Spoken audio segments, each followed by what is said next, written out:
Bonjour Roch-Olivier Mestre. Bonjour.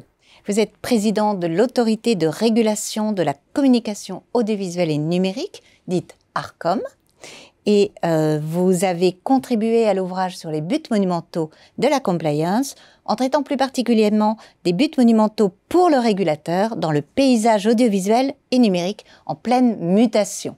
Et ça, je crois que l'expression a été bien trouvée, car en pleine mutation, certainement, ce paysage l'est. Est-ce que vous pourriez nous parler un peu plus de l'ARCOM qui a un rôle central en matière de compliance? Alors l'ARCOM, c'est l'autorité publique indépendante la plus récente qui a été créée en France, puisqu'elle a vu le jour le 1er janvier 2022, par fusion de deux autorités qui, elles, ont une grande ancienneté, donc le Conseil supérieur de l'audiovisuel d'une part, et l'autorité en charge de la lutte contre le piratage, ADEPI.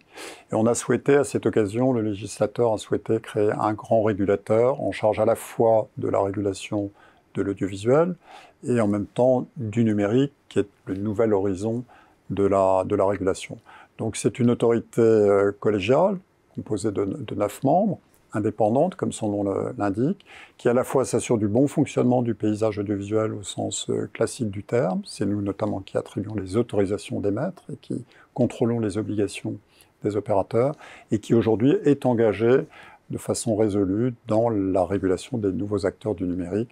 C'est vraiment la nouvelle frontière de la régulation. Donc dans cette mission absolument immense, j'imagine très difficile, comment est-ce que régulation et puis compliance s'articulent?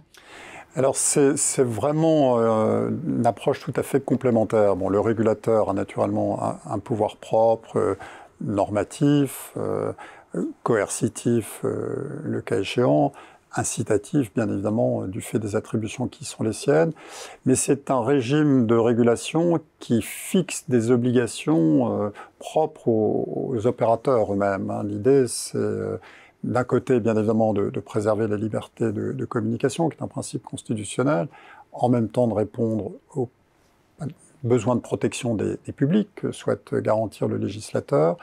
Et pour ce faire, on demande aux acteurs de l'audiovisuel eux-mêmes d'être en initiative, de déployer en leur sein des modalités utiles pour atteindre les objectifs fixés par les régulateurs. Mais tout ça se fait sous la supervision, sous le regard du régulateur, qui bien évidemment s'assure du respect de ses obligations et le cas échéant est amené à intervenir auprès de ces acteurs s'ils ne se conforment pas à ces obligations. Et il en va de même pour le numérique, je dirais même encore plus pour le numérique, parce que là, on est dans un modèle de régulation d'un type nouveau. On ne peut pas, comme on peut le faire pour le secteur audiovisuel, contrôler les contenus. L'audiovisuel est un monde fini, on est encore en capacité de visionner tous les contenus et de s'assurer qu'ils se conforment bien aux obligations. Pour les acteurs du numérique, c'est des millions, des centaines de millions de contenus qui sont diffusés chaque seconde de façon mondialisée. Et donc, on ne peut pas courir après chaque contenu. Donc, l'idée, c'est de dire à ces acteurs, vous devez lutter contre les contenus illicites, vous devez vous doter des moyens pour atteindre cet objectif, et je vous fixe une série d'obligations, de moyens pour m'assurer que vous le faites. Et puis, on installe une régulation qui supervise cette obligation. Donc, c'est vraiment une démarche complémentaire entre le travail de la régulation et la compliance que les entreprises elles-mêmes doivent déployer pour atteindre ces objectifs. Et c'est cette action commune qui permet de progresser. Eh bien, tout le monde va suivre avec grande attention la suite de l'histoire. Merci beaucoup, Roch-Olivier Mestre. Merci beaucoup.